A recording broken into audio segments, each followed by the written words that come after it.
আমি কিংবদন্তির কথা বলছি, আমি আমার পূর্বপুরুষের কথা বলছি। আজকের অনলাইন ক্লাস কবিতা দিয়ে শুরু করব। একাদশ ও দ্বাদশ শ্রেণীর ছাত্রছাত্রীদের উদ্দেশ্যে বাংলা আবশ্যিক সাহিত্য পাঠ কবিতা অংশ থেকে আবু জাফর উবায়দুল্লাহর কবিতা, যে লাইনগুলো উচ্চারণ করছিলাম, একটি বলিষ্ঠ কবিতা।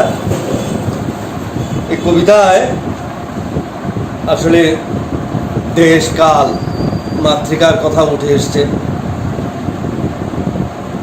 স্বাধীনতা সংগ্রাম কিংবা মুক্তিযুদ্ধ, একুশের কথা, একুশের রাষ্ট্রভাষা আন্দোলনের কথা উঠে এসছে আবু জাফর উবায়দুল্লাহর এই বিখ্যাত কবিতা। একে অসামান্য কবিতা বাংলা সাহিত্যের। তো আমার প্রিয় ছাত্রছাত্রী, কবিতা কাকে বলে সেটি জানলেই আসলে কবিতা পড়ার যে আনন্দ এবং কবিতা পাঠের যে সুখ সেটি খুঁজে পাওয়া যায়। আমাদের দেশে অনেক ভালো ভালো কবিতা আবৃত্তিকার রয়েছে। তাদের চমৎকার কণ্ঠশৈলীতে কবিতার রূপ অসাধারণ রূপ, মাধুর্য তা নিয়ে আসে। তো কবিতা সাহিত্যের কথা আমি তোমাদেরকে এর আগের ক্লাসে বলেছি, সাহিত্য কাকে বলে। তো সাহিত্যের নানা অংশ, কবিতা অর্থাৎ পদ্য, গদ্য, উপন্যাস, ছোট গল্প, গান, সবই সাহিত্যের অংশ।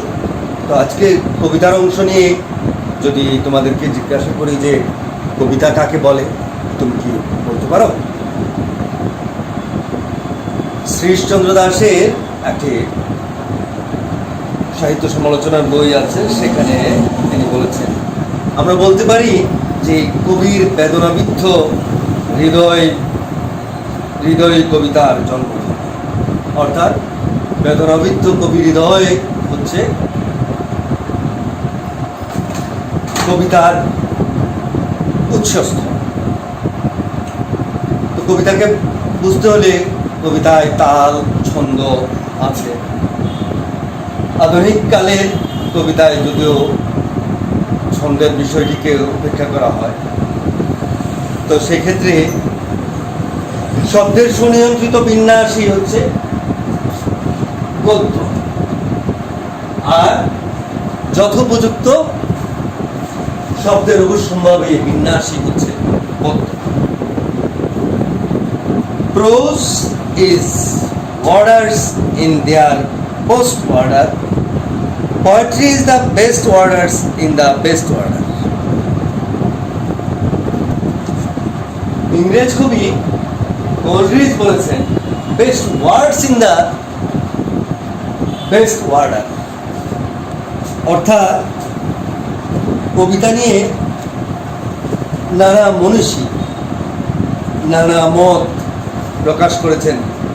কবিতা নিরাবরণা নয়, অর্থাৎ কবিতাকে নারীর সঙ্গে তুলনা করা হয়েছে। আবরণ এবং আভরণে সসজ্জিত নারীর সঙ্গে নারী যেমন আকার ইঙ্গিতে সাজসজ্জায় বিলাসী প্রসাধনে আপনাকে মনোরমা করিয়া তোলে, কবিতাও তেমনি শব্দে, সঙ্গীতে, উপমায়, চিত্রে ও প্রকল্পে অনুভূতির নিবিড়তায় নিজেকে প্রকাশিত করে। তো কবিতার সংজ্ঞা নানা মুনি ঋষি নানাভাবে দিয়েছেন।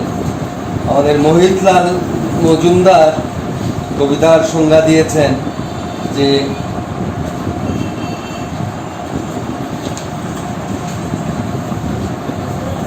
কাব্যলক্ষ্মীর সঙ্গে আত্মার সম্মিলন এবং সে সময় তার উচ্চারিত গদগদ ভাবই হচ্ছে কবিতা।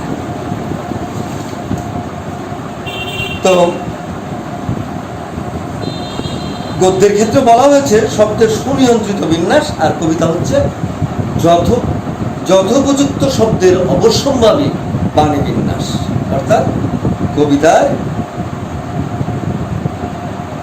বাণী বিন্যাসে যে শব্দ আসবে সেগুলো হচ্ছে যথোপযুক্ত। গদ্য মানুষের ভাবনা চিন্তা সুনির্বাচিত বুদ্ধিনিষ্ঠ প্রকাশ, আর পদ্য হচ্ছে ভাষার অতীত ব্যঞ্জনাত্মক প্রকাশ। আর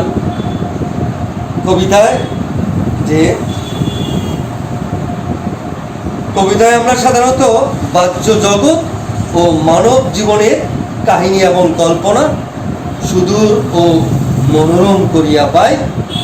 এ হচ্ছে শ্রীশচন্দ্র দাসের কথা। সংসার ধূলিজাল কল্পনার কোমল স্পর্শে কবিতার রাজ্যে আরো মধুর, আরো সুন্দর হইয়া। কবিতা ভাবকে রূপে পরিবর্তন করে, ভাব হতে রূপে অবিরাম যাওয়া আসার তত্ত্বই কবিতায় প্রকাশিত হয়। যাহা অদেহি, যাহা অরূপ, সূক্ষ্ম বা ইন্দ্রিয়াতীত, কবিতাকে সুস্পষ্ট করে দৈহিক অবয়বে লিখিত রূপে প্রদর্শন করে। তাহলে কবিতায় চিরন্তন আবেদন আছে, সৌন্দর্য আছে, উপমা উৎপ্রেক্ষা আছে, এবং কি আছে, ইঙ্গিত আশ্রয়ী অদেহি কল্পনায় বা ভাবনায় রচিত যে বিষয় সেটি লিখিত রূপে উন্মোচিত হয়। কবিতার একটি বিশেষত্ব হলো তার ছন্দ। তো ছন্দ সম্পর্কে তোমাদের জানা দরকার। ছন্দ সম্পর্কে আমি আলোকপাত করেছি এর আগের ক্লাসে। ছন্দ হচ্ছে স্বরবৃত্ত ছন্দ, মাত্রাবৃত্ত ছন্দ, অক্ষরবৃত্ত ছন্দ। স্বরবৃত্ত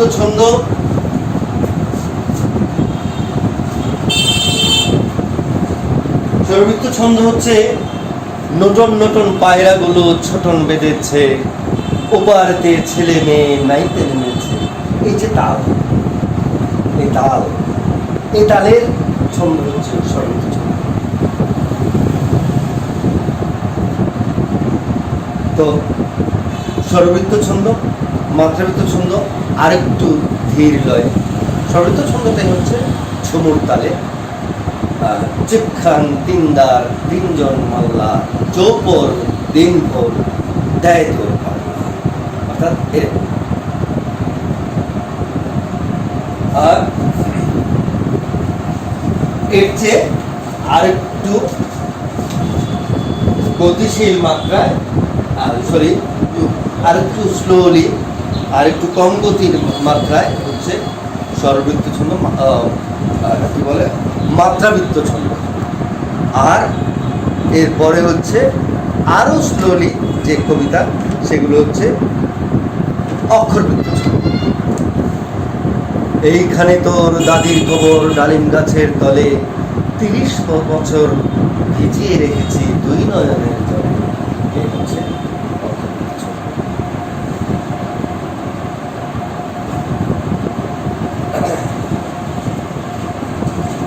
হাজার বছর ধরে আমি পথ হাঁটিতেছি। এই যে খুব প্রলম্বিত লয়ের যে কবিতা, সেগুলো হচ্ছে অক্ষরবৃত্ত ছন্দের কবিতা। তো তোমাদের কবিতা, আমি কিংবদন্তির কথা বলছি, আবু জাফর উবায়দুল্লাহ। আমি সংক্ষেপে বলি যে আবু জাফর উবায়দুল্লাহ কবিতা এবং কাব্যের মূল উপজীব্য বিষয় হচ্ছে বাংলাদেশের রাষ্ট্রভাষা আন্দোলন এবং মুক্তিযুদ্ধের প্রেক্ষাপট।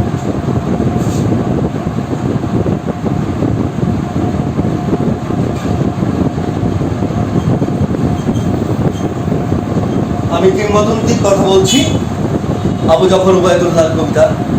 আমি কবিতা একটু পড়ি, তোমাদের সঙ্গে শেয়ার করি।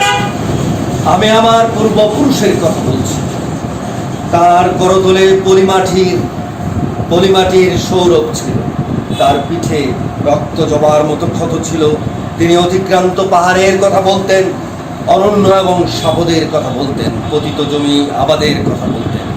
তিনি কবি এবং কবিতার কথা বলতেন। জিহ্বায় উচ্চারিত প্রতিটি সত্য শব্দ কবিতা, গর্ষিত জমির প্রতিটি শস্যদানা কবিতা। আবু জাফর উবায়দুল্লাহ ভাষা বেশ গতিশীল এবং এই দেশ কাল মাতৃকার কথা উচ্চারিত হয়েছে। তিনি তার পূর্বপুরুষের কথা বলেছেন। যে কবিতা শুনতে জানে না সে ঝড়ের আর্তনাদ শুনবে। কবিতা যে শুনতে জানে না তাকে তিনি অপছন্দ করছেন। সে ঝড়ের আর্তনাদ শুনবে। যে কবিতা শুনতে জানে না সে দিগন্তের অধিকার থেকে বঞ্চিত হবে। যে কবিতা শুনতে জানে না সে আজন্ম কৃতদাস থেকে যাবে। আমি উচ্চারিত সত্যের মতো স্বপ্নের কথা বলছি, উনুনের আগুনে আলোকিত একটি উজ্জ্বল জানালার কথা বলছি।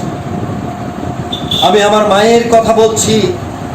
তিনি বলতেন, প্রবহমান নদী যে সাঁতার জানে না তাকেও ভাসিয়ে রাখে। যে কবিতা শুনতে জানে না সে নদীতে ভাসতে জানে না। যে কবিতা শুনতে জানে না সে মাছের সঙ্গে খেলা করতে পারে না। যে কবিতা শুনতে জানে না সে মায়ের কোলে শুয়ে গল্প শুনতে পারে না। আমি কিংবদন্তির কথা বলছি। আমি আমার পূর্বপুরুষের কথা বলছি। আমি বিচলিত স্নেহের কথা বলছি, গর্ভবতী বোনের কথা বলছি। আমি আমার ভালোবাসার কথা বলছি। ভালোবাসা দিলে মা মরে যায়। যুদ্ধ আসে, ভালোবেসে মায়ের ছেলেরা চলে যায়। আমি আমার ভাইয়ের কথা বলছি। আমি আমার পূর্বপুরুষের কথা বলছি। যে কবিতা শুনতে জানে না সে ভালোবেসে যুদ্ধে যেতে পারে না। যে কবিতা শুনতে জানে না সে সূর্যকে হৃৎপিণ্ডে ধরে রাখতে পারে না। আমি কিংবদন্তির কথা বলছি। আমি আমার পূর্বপুরুষের কথা বলছি। তার পিঠে রক্ত জবার মতো ক্ষত ছিল, কারণ তিনি কৃতদাস ছিলেন। যে কর্ষণ করে শস্যের সম্ভার তাকে সমৃদ্ধ করে। যে মৎস্য লালন করে প্রবহমান নদী তাকে পুরস্কৃত করবে। যে গাভীর পরিচর্যা করে জননীর আশীর্বাদ তাকে দীর্ঘায়ু করবে। যে লৌহখণ্ডকে প্রজ্বলিত করে ইস্পাতের তরবারি তাকে সশস্ত্র করবে। দীর্ঘ দেহ পুত্রগণ, আমি তোমাদের বলছি। আমি আমার মায়ের কথা বলছি, বোনের মৃত্যুর কথা বলছি, ভাইয়ের যুদ্ধের কথা বলছি। আমি আমার ভালোবাসার কথা বলছি। আমি কবি এবং কবিতার কথা বলছি। সশস্ত্র সুন্দরের অনিবার্য অভ্যুত্থান কবিতা, সুপুরুষ ভালোবাসার সুকণ্ঠ সঙ্গীত কবিতা, জিহ্বায় উচ্চারিত প্রতিটি মুক্ত শব্দ কবিতা। আমরা কি তার মতো কবিতার কথা বলতে পারবো? আমরা কি তার মতো স্বাধীনতার কথা বলতে পারবো? এই যে আকাঙ্ক্ষা, এই আকাঙ্ক্ষা ব্যক্ত করে এই কবিতাটি শেষ করেছেন আবু জাফর উবায়দুল্লাহ।